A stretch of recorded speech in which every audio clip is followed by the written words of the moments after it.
ಯಾಕೋ ಏನು ಇವನ ಭಾವಚಿತ್ರಕ್ಕೆ ಆದಷ್ಟು ಬೇಗನೆ ದೀಪ ಬೀಳ್ತದೆ ಎಂದೆನಿಸ್ತಾ ಉಂಟು. ಅದೇನೇ ಇರ್ಲಿ, ಬಹಳ ಪ್ರಚಾರದಲ್ಲಿ ಇದ್ದೀರ ನೀನು. ಯಾರು? ವಿವೇಕವಂತ. ನೀನು ಪ್ರಚಾರದಲ್ಲಿದ್ದೆ, ಆದ್ರೆ ನಿನ್ನಷ್ಟು ನಮ್ಮ ಕ್ಷೇತ್ರದಲ್ಲಿ ಆಗ್ಲಿ ಅಪ್ಪ. ನಿಮ್ಮೊಂದಿಗೆ ಇದ್ದಂತಹ ಜನ ಈಗ ನಮ್ಮಲ್ಲಿದ್ದಾರೆ.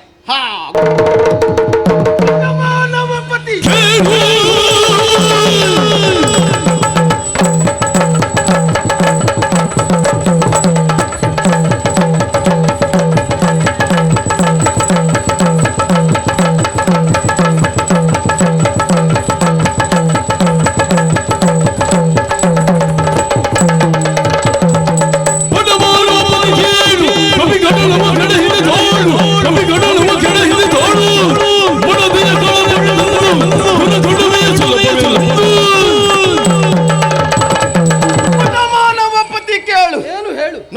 ಶ್ರೀರಾಮಚಂದ್ರ, ನಿನ್ನ ಬದುಕಿನದೇ ಯಾವ ರೀತಿಯಾಗಿ ಹೋಯ್ತು? ಏನಾಯ್ತು? ಸೂರ್ಯ ವಂಶಸ್ಥನಾಗಿರುವಂತ ನೀನು ಅಯೋಧ್ಯೆಯ ಪೀಠವನ್ನ ಏರಬೇಕಿತ್ತು. ಆದ್ರೆ ನಾ ರುಡಿಗೆ ನುಟ್ಟು ಕಾಳಾಡಿಗನಾಗಿ ತಿಳಿಯುವುದರ ಮುಖ್ಯವಾಗಿ ಹೆಂಡತಿಯನ್ನ ಕಳೆದುಕೊಂಡು ಸುವರ್ಣ ಲಂಕೆಗೆ ಬಂದೆಯಾ? ಬರುವಾಗ ನೀವು ಒಬ್ಬನೇ ಬರಲಿಲ್ಲ, ಕಪಿಸೇನೆಯನ್ನು ನಂಬಿ ಬಂದೆಯಲ್ಲ. ನೀ ಬಂದ ಕಪಿಸೇನೆಯನ್ನ ಗಾರು ಗೆಡವಿಸಿದ್ದೇನೆ ನೋಡು.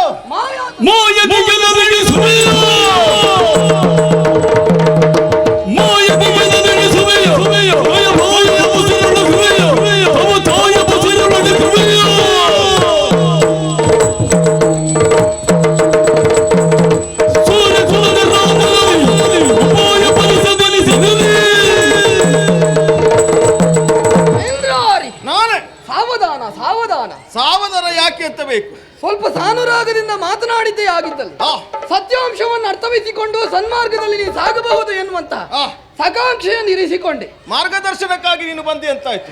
ಏನದು? ಹೇಳಿದ್ದನ್ನು ಅರ್ಥವಿಸಿಕೊಳ್ತೀಯಾ ಎನ್ನುವಂತಹ ಉದ್ದೇಶದಿಂದಲೇ ಹೇಳ್ತಾ ಇದ್ದೆ. ಅದು ಗುಣ ಉಂಟು ನಮ್ಮಲ್ಲಿ. ಉಂಟಲ್ಲ? ಉಂಟಲ್ಲ ಉಂಟು. ಉಂಟಾ? ಈಗ ಗೊತ್ತಾದದ್ದು. ಈಗ ಗೊತ್ತಾದ್ರೆ ಉಂಟು ಅಂತ ಹೇಳಿದ ಮೇಲೆ ಲಂಕೆಗೆ ಬಂದದಷ್ಟೇ ಅಲ್ವಾ ನೀವು? ಎಲ್ಲವನ್ನು ಅರ್ಥವಿಸಿಕೊಳ್ತೇನೆ. ಸರಿ. ಮತ್ತೆ ವಿಶೇಷವಾದ ಸೂಚನೆಯನ್ನ ನೀಡುವುದಕ್ಕೆ ನಿಮ್ಮೊಂದಿಗೆ ಇದ್ದಂತಹ ಜನ ಈಗ ನಮ್ಮಲ್ಲಿದ್ದಾರೆ. ಗೊತ್ತುಂಟು. ಅದಕ್ಕೆ ಹೇಳೋದು ನಮ್ಮವರು ಯಾರ್ಯಾರು ಹೇಗೆ ನಮ್ಮವರು ನಾವು ನಂಬಬಾರ್ದು ಅಂತ.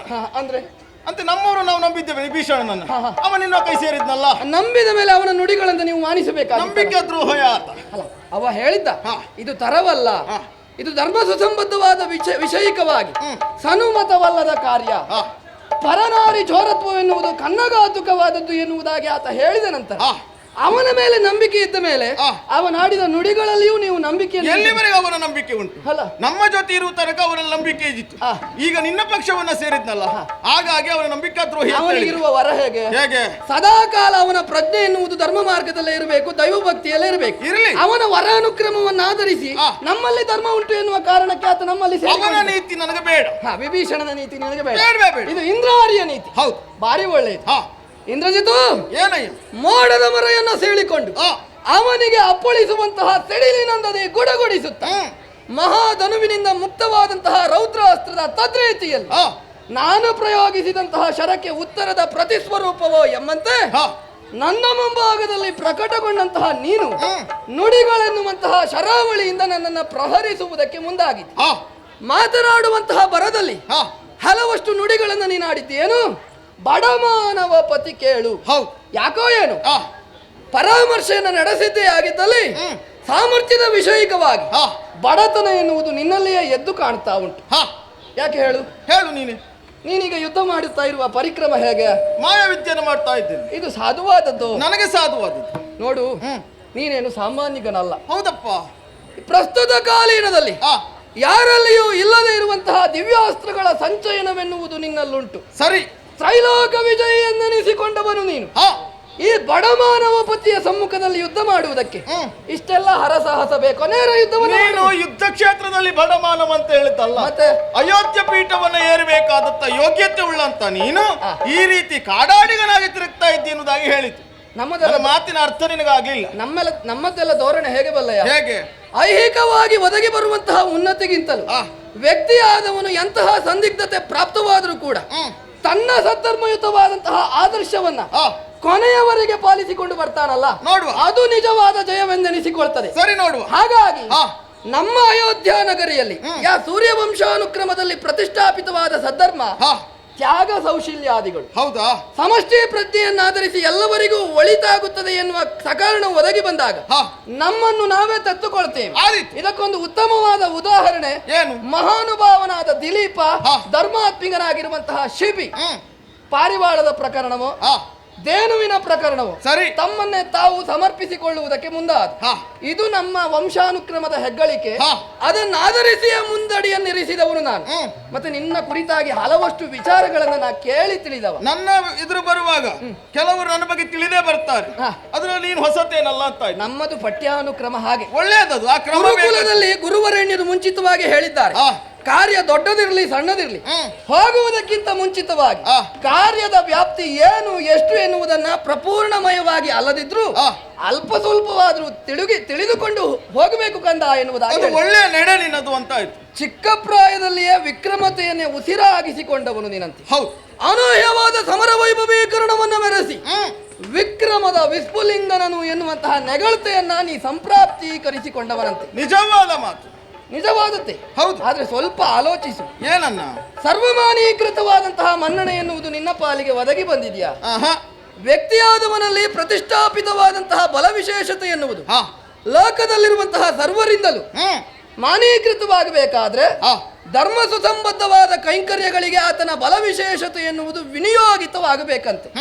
ನಿನ್ನ ಬಾಳ ಪಯಣದಲ್ಲಿ ಒದಗಿ ಬಂದಂತಹ ಘಟನಾನುಕ್ರಮಗಳ ಕುರಿತಾಗಿ ಸ್ವಲ್ಪ ವಿಶ್ಲೇಷಣೆಯನ್ನ ಮಾಡಿದ್ದೇ ಆಗಿದ್ದಲ್ಲಿ ಜೀವನದುದ್ದಕ್ಕೂ ದುರ್ವಿಚಾರಗಳಿಗೆ ಅವುಗಳೆಲ್ಲವನ್ನ ದುರ್ವಿನಿಯೋಗ ಮಾಡಿಕೊಂಡ ಕುಮತಿ ನೀನು ಎನ್ನುವುದು ಸ್ಪಷ್ಟವಾಗ್ತಾ ಉಂಟು. ಲೋಕದ ಅಭಿಪ್ರಾಯಗಳು ಒಂದೊಂದು ರೀತಿಯಲ್ಲಿ ಇರ್ತದೆ.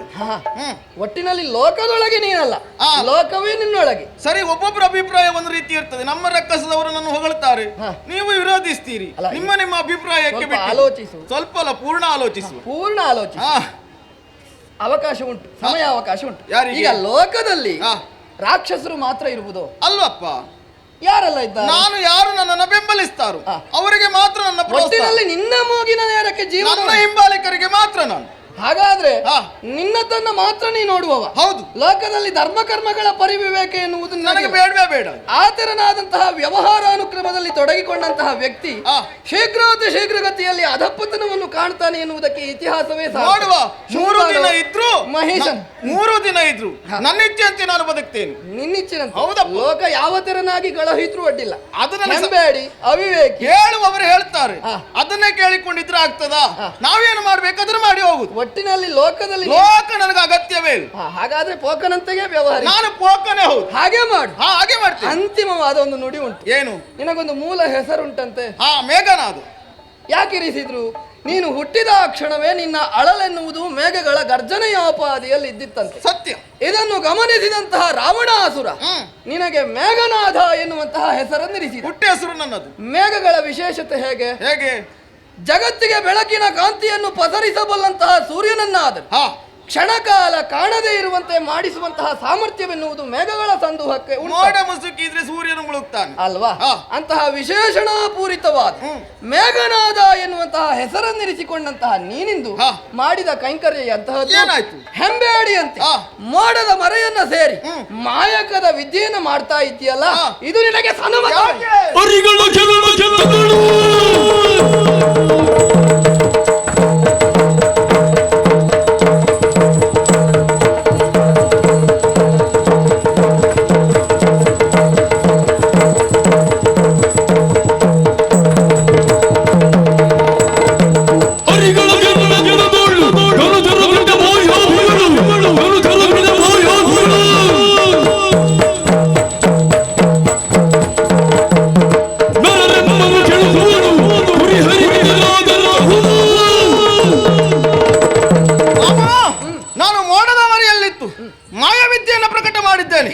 ಅದಕ್ಕೆ ನಿನ್ನದು ಆಕ್ಷೇಪ ಅಂತ ಆಯ್ತು. ಇದು ವೀರರಿಗೆ ಸಲ್ಲಕ್ಷಣ ಭರಿತವಾದ ಕಾರ್ಯವಲ್ಲ. ನಾನು ವೀರರೇ ಎನ್ನುವುದು ಇನ್ನೊಬ್ಬರು ನನ್ನ ಪಾಲಿಗೆ ಹೇಳಿಕೊಡ್ಬೇಕಾಗಿಲ್ಲ. ಯಾಕೆ ಹೇಳಿದ್ದು? ಯಾಕೆ?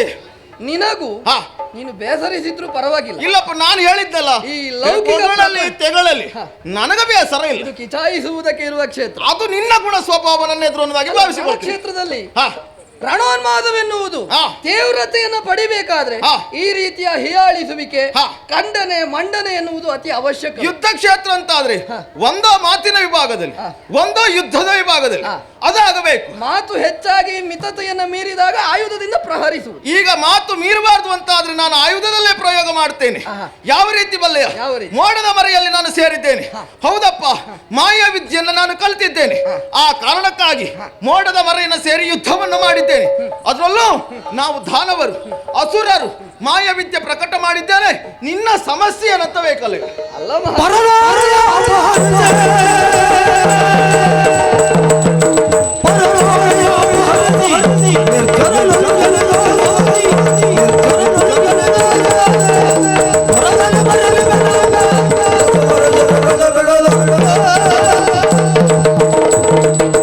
ನಾವು ಅಸುರರು. ಹೌದು, ಮಾಯಾವಿದ್ಯೆಯನ್ನ ಮಾಡಬಹುದು. ಮಾಡ್ತೇನೆ. ಬೇರೆಯವರು ಮಾಡಬಾರ್ದಂತೆ ನಾನು ಕಲ್ತಿದ್ದೇನೆ, ಮಾಡ್ತೀನಿ. ಅಲ್ಲ ಮಹಾರಾಯ, ಎಂತದ್ದು ಹೇಳು ಮಾರಾಯ. ಈ ಲೋಕದಲ್ಲಿ ಹಾ. ಕೆಲವೊಂದಿಷ್ಟು ವ್ಯಕ್ತಿಗಳು ಇರ್ತಾರಂತ. ಹಾ, ಲೌಕಿಕಮಯವಾದ ಪ್ರಲೋಭನೆಗಳಿಗೆ ತಮ್ಮನ್ನ ತಾವು ತೊಡಗಿಸಿಕೊಂಡು ಸ್ಮಶಾನವನ್ನ ಸೇರಿ ಹಾ, ಅವರು ಕೊಟ್ಟಂತಹ ದುಡ್ಡಿಗೆ ಕಟ್ಟು ಬಿದ್ದು ಹಾ, ಪ್ರತಿಮಾದಿಗಳನ್ನು, ಹಾ. ಮಾಟವನ್ನು, ಮಾರಣವನ್ನು ಮಾಡ್ತಾರ. ಹೌದು, ಕೆಲವರೆಲ್ಲ ಮಾಡ್ತಾರೆ. ಮಾಟಗಾರರು ಮಾಟಗಾರರು, ಮೋಡಿಗಾರರು ಅಂತ ಹೇಳ್ತಾರೆ. ಹೌದಯ್ಯ. ಅವರಿಗೂ ನಿನಗೂ ಯಾವುದೇ ವ್ಯತ್ಯಾಸವಿಲ್ಲ. ನಿನ್ನ ಲೆಕ್ಕದಲ್ಲಿ ಅದೇ ರೀತಿ ಒಂದು ಆಲೋಚನೆ. ಅಷ್ಟು ಕೆಳಕಿನ ನನ್ನ ಕಾರ್ಯ ಆಗ್ಬೇಕಾದ್ರೆ ಕೆಳಗೆ ಇಳಿತೇನೆ, ಮೇಲೆ ಹೋಗ್ತೀನಿ. ಮೆಚ್ಚಿದ್ದೇನೆ. ಮೆಚ್ಚಲೇಬೇಕು. ನೀನು ರಾವಣಾಸುರದ ಸುಕುಮಾರದು ಹೌದು. ಅಪ್ಪನ ಮಗನಲ್ವ? ಅಪ್ಪನ ಮಗ ಎನ್ನುವ ಕಾರಣಕ್ಕೆ ಅಪ್ಪ ಹಾಕಿದ ಆಲದ ಮರಕ್ಕೆ ನೇಣನ್ನ ಹಾಕಿಕೊಳ್ಳು. ನಾವು ನೇಣ ಹಾಕುದಲ್ಲ, ಅಪ್ಪ ಹಾಕಿದ ಆಲ ಮರದಾಗಲಿ ತೂಗ್ತೇವೆ, ಜೋಕಾಲಿ ಆಡ್ತೇವೆ. ಇದು ನೇಣನ್ನ ಹಾಕಿಕೊಂಡು ಇಲ್ಲಪ್ಪ, ನಾನು ಜೋಕಾಲಿ ಆಡಿ. ನೋಡು, ಸ್ವಲ್ಪ ಆಲೋಚಿಸು. ಏನು ಈ ಪ್ರಪಂಚದಲ್ಲಿ ಇಂದ್ರರಿಗೆ ಅವನದ್ದೇ ಆದಂತಹ ಒಂದು ಪರಿಕಲ್ಪನೆ, ಸ್ಥಾನಮಾನೀಯತೆ ಎನ್ನುವುದುಂಟು. ಎಲ್ಲಿಂದ ಬಂತು ಕೇಳಿದ್ರೆ ನಾನು ಯಾರ ರಕ್ತ? ರಾವಣನ ರಕ್ತ. ರಾವಣನಿಗೆ ಮಾಡಲಾಗದೇ ಇರುವಂತಹ ಮಾಡಿದ್ದೇನೆ. ಯಾವುದದು? ದೇವೇಂದ್ರನ ಗೆದ್ದು ಬಂದವ. ಅದು ಹೇಗೆ ಜಯಿಸಿದೆ? ವರಬಲವೇ ಇಲ್ಲ. ವರಬಲವಿಲ್ಲದಗೆ ಇಂದ್ರನನ್ನ ನೀ ಜಯಿಸಿದ್ದು ಹೌದು, ದಿಟವೇ. ಆದ್ರೆ ತಂದೆಗೆ ಹಿನ್ನಡೆಯಾಗುತ್ತಾ ಇದೆ ಎನ್ನುವಂತಹ ವಿಚಾರವನ್ನು ಕೇಳಿದ ಅಕ್ಷರ ನೀನೇನು ಸಂಗರಕ್ಕೆ ಹೋಗ್ಲಿಲ್ಲ. ಸಪ್ತಾತ್ವರಗಳನ್ನ ಮಾಡಿದೆಯಂತೆ. ಆ ಆತ್ವರದಲ್ಲಿ ಪ್ರಾಪ್ತವಾದಂತಹ ತಾಮಸಿ ವಿದ್ಯೆಯನ್ನ ಆಧರಿಸಿ ದೇವತೆಗಳ ಶಕ್ತಿಯನ್ನ ಕುಂಠಿತಗೊಳಿಸಿದೆಯಂತೆ. ಹೌದು. ಆ ನಂತರವೇ ಇಂದ್ರನನ್ನ ನೀ ಜಯಿಸಿದ್ದು. ನನ್ನ ಸಂಪಾದನೆ. ಒಟ್ಟಿನಲ್ಲಿ ಯಾವುದು ನೇರಕ್ಕೆ ನೀ ಮನೆ ಮಾಡುವುದಿಲ್ಲ. ಅದು ಸಂಪಾದನೆ ಪುಣ್ಯ. ನೇರ ಮಾರ್ಗವು ಮಾನವರೊಂದಿಗೆ ಹೋರಾಟ ಮಾಡಿದ್ದಲ್ಲ, ದೇವತೆಗಳನ್ನು ಹೋರಾಟ ಮಾಡಬೇಕಾದ್ರೆ ಸೂರ್ಯ ವಂಶಾನುಕ್ರಮಕ್ಕೆ ಸೇರಿದಂತಹ ನಾನೊಂದು ಸವಿಯಾದ ನುಡಿಯನ್ನಾಡಲು ಕೇಳು. ನೇರ ಮಾರ್ಗವು ನೋಡುವುದಕ್ಕೆ ಕಠಿಣತಮವಾಗಿದ್ದಿರಬಹುದು. ಅದು ಸದ್ಧರ್ಮಯುತವಾಗಿದ್ದೇ ಆಗಿದ್ದಲ್ಲಿ ಕಲ್ಲು ಮುಳ್ಳು ತುಂಬಿಕೊಂಡಿದ್ರೂ ಕೂಡ ಅಂತಿಮವಾಗಿ ಸಂತೋಷಾತಿಶಯದ ಗಮ್ಯವನ್ನ ಸೇರಬಹುದು. ಹೌದೌದು, ಇದು ಸೂರ್ಯವಂಶ. ಇದು ಕಠಿಣವಾಗಿದೆ, ಸರಿ ಇಲ್ಲ ಎನ್ನುವ ಕಾರಣಕ್ಕೆ ಕುಮಾರ್ಗವನ್ನ ಅಡ್ಡೋದಿಡ್ಡಿಯಾಗಿ ವ್ಯವಹರಿಸುವುದಕ್ಕೆ ಮುಂದಾಗಿದ್ದೇ ಆಗಿದ್ದಲ್ಲಿ ಅಧಪತನವನ್ನು ಕಾಣಬೇಕಾಗ್ತದೆ. ಇದು ತರವಲ್ಲ ಎನ್ನುವುದಾಗಿ ಸಾರಿ ನಾ ಹೇಳ್ತಾ ಇರುವ. ಸಾರಿ ಕೊಂದರೆ ತಪ್ಪಿಲ್ಲ, ಪಾಪವೂ ಇಲ್ಲ. ಹಾಗಾಗಿ ಇಷ್ಟೆಲ್ಲ ಎಳೀತಾ ಇರುವುದು ನಾನು. ಸರಿ, ನೀನೇ ಕಂಠ ಶೋಷಣೆಯನ್ನು ಮಾಡಿಕೊಳ್ಳುವ. ನೀನ್ ಇಷ್ಟೆಲ್ಲ ಹಾರಾಟ ಮಾಡುವುದು ಏತಕ್ಕೆ? ನಿನ್ನ ತಂದೆಗಾಗಿ.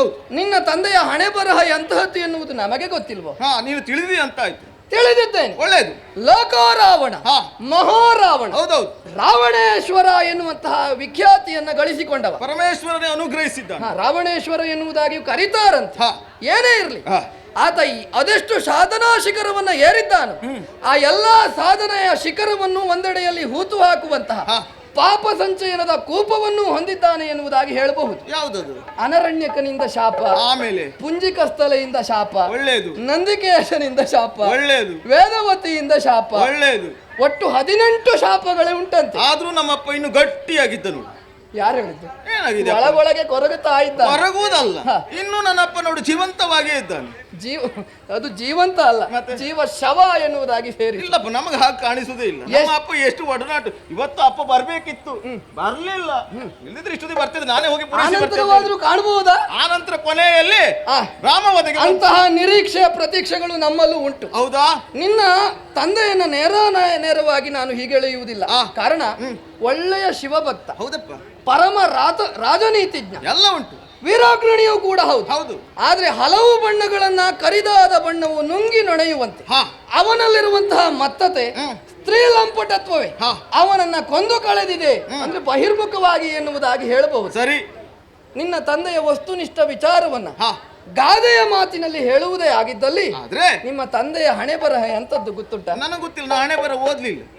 ನಾನು ಹೇಳ್ತೇನೆ. ನೀವು ಓದಿದ್ರಿ, ನಾನು ಓದ್ಲಿಲ್ಲ, ಮತ್ತೆ ವಿಮರ್ಶೆಯನ್ನ ಮಾಡಿ ಹೇಳ್ತೇನೆ. ವಿಮರ್ಶೆ ಅಂದ್ರೆ ನಿನ್ನ ತರಕ್ಕಾಗಿ ವಿವೇಕ ಇದ್ದವರಿಗೆ ಗೊತ್ತಾಗ್ತದೆ. ನೀನು ವಿವೇಕವಂತ ನಾನು ಮೊದಲೇ ಒಪ್ಪಿಕೊಂಡಿದ್ದೀನಿ. ಹೌದಾ? ಎಲ್ಲವನ್ನು ಒಪ್ಪಿಕೊಳ್ತಾ ಇದ್ದಿ. ಹೌದು, ಬಹಳ ಪ್ರಚಾರದಲ್ಲಿ ಇದ್ದೀಯಲ್ಲ ನೀನು. ಯಾರು? ವಿವೇಕವಂತ. ನೀನು ಪ್ರಚಾರದಲ್ಲಿದ್ದಿ, ಆದ್ರೆ ನಿನ್ನಷ್ಟು ನಮ್ಮ ಕ್ಷೇತ್ರದಲ್ಲಿ ಆಗ್ಲಿ ಅಪ್ಪ.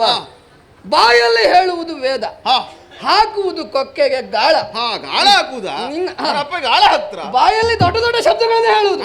ಅಹಂ ಬ್ರಹ್ಮಾಸ್ಮಿ, ಈಗ ಗಾಳ ಹಾಕಿ ಸರ್ವಂ ಕಲ್ವಿದಂ ಬ್ರಹ್ಮ, ಈಗ ಗಾಳ ಹಾಕಿ ಬ್ರಹ್ಮ ಜಿಜ್ಞಾಸ ಹೀಗಿದ್ದ ಹೇಳುವುದು. ಮಾಡುವುದೆಲ್ಲ ಪರನಾರಿಯನ್ನ ಕದ್ದುಕೊಂಡು ಬರುವುದು, ಅಲ್ಲ ಸಲ್ಲದ ಕೈಂಕರ್ಯವನ್ನು ಎಸಗುವುದು. ಅದಕ್ಕೆ ಒಳ್ಳೆ ಮಾತಿನಿಂದ ಹೇಳ್ತಾ ಇದ್ದೇನೆ, ಬದುಕುವ ಆಸೆ ಇದ್ದಲ್ಲಿ ಕ್ಷಮೆಯನ್ನ ಯಾಚಿಸು. ಕ್ಷಮೆ ಅಲ್ಲ, ಇಲ್ಲಿವರೆಗೆ ಕರೆಸಿಕೊಂಡಿದ್ದೇನೆ ನಿಮ್ಮನ್ನ. ಕಂಠ ಕಡ್ತಾನೆ.